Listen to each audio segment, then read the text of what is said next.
même constaté, l'événement de ce jour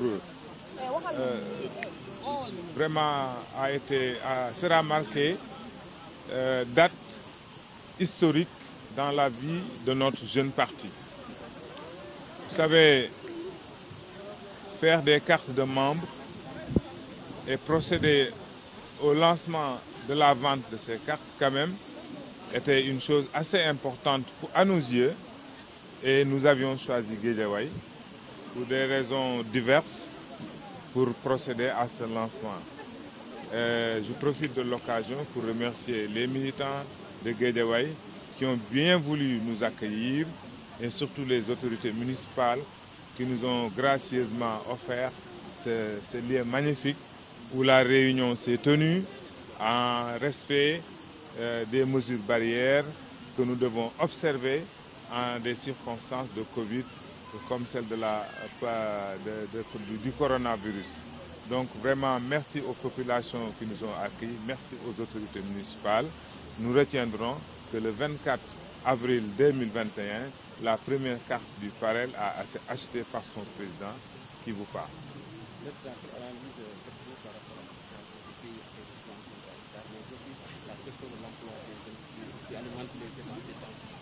Oui, je pense que la problématique de la question de l'emploi est mondiale. Dire qu'elle est mondiale ne nous pousserait jamais à penser que nous devons nous résigner et rester les bras croisés et ne rien faire. Non. Nous devons aller vers l'action. Parce que les pouvoirs publics, à commencer par le président de la République Macky Sall, que je félicite au passage, a promis aux Sénégalais quand même d'arriver à résoudre une bonne partie des problèmes qui se posent à eux. Et parmi ces problèmes, celui de l'emploi me semble le plus aigu, le plus urgent. Et c'est heureux de constater ce talent, en tout cas de la jeunesse sénégalaise d'il y a 48 heures au centre Abdou Diouf. Les jeunes du Sénégal ont parlé d'une seule voix dans leur diversité et le président les a écoutés. Et je pense que les décisions fortes issues de ce conseil présidentiel révèle au moins deux choses. Que le président est toujours à l'écoute de sa jeunesse, mais j'ai été agréablement surpris de la maturité des jeunes qui ont pris le micro et qui se sont adressés au chef de l'État.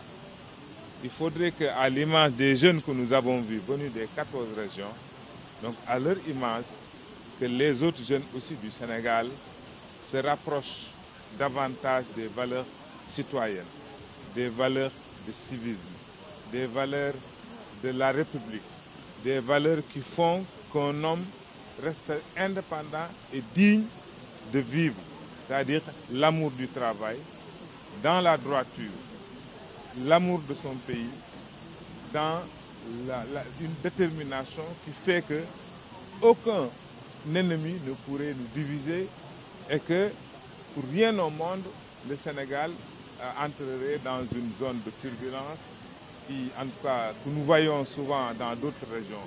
Je pense que les jeunes doivent réfléchir à cela et se mettre au travail. C'est vrai que s'il n'y avait pas eu certainement l'affaire Ousmane Sonko Adji Sarr, il n'y aurait pas eu d'émeutes. Des émeutes qui révélaient, disons, le marasme profond de certains d'entre nous.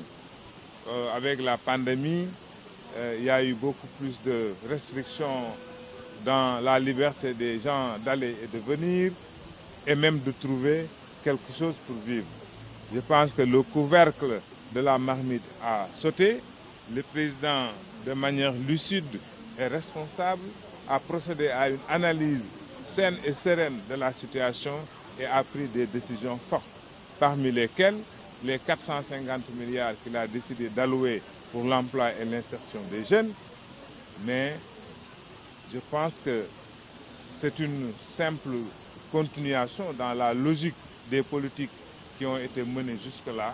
Et cette logique-là, nous devons la poursuivre, mais avec le soutien de toute la jeunesse sénégalaise. Il faudrait bien que celle-ci saisisse l'importance et la portée des décisions qui émanent de réallocation budgétaire. C'est-à-dire que le président de la République a dû priver beaucoup de secteurs de la nation pour quand même arriver à résoudre les problèmes des jeunes. Je crois que les jeunes doivent saisir cette occasion pour aller vers un Sénégal nouveau, émergent. Il y a le PSE jeune pour que quand même on trouve de l'emploi, que chacun vraiment se dise qu'il doit une fière chandelle au président de la République. Et la seule chose qu'on pourrait faire en retour, c'est d'aller travailler, de travailler la terre, de travailler dans les industries de services, de tout, de l'élevage, etc., etc. Que chacun sache que c'est nous qui devons développer ce pays. Personne ne viendra à traverser nos frontières et le faire à notre place.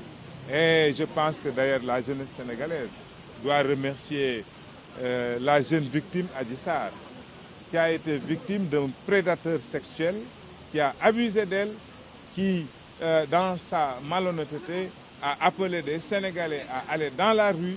Je pense que cette jeunesse-là, maintenant, doit rendre hommage à Adji Sarr, qui a quand même été l'élément déclencheur, qui a révélé, disons, la boulimie sexuelle d'un homme qui, avec plus de 26 ans ou 27 ans de plus qu'une jeune fille, au lieu de la protéger, s'est mise à l'abuser, à en faire une esclave sexuelle. Aujourd'hui, tout cela a abouti vers des décisions telles qu'un octroi de 450 milliards. Je pense qu'à quelques malheurs, parfois ce malheur de Adji a apporté quand même, disons, du bonheur à la jeunesse sénégalaise. Nous devons quand même faire en sorte que de telles choses, de l'exploitation sexuelle dont elle avait été victime ne se reproduisent plus, mais que les jeunes aussi saisissent l'occasion offerte par le président de la République pour quand même aller vers l'avant, vers le plein emploi pour tous les jeunes du Sénégal.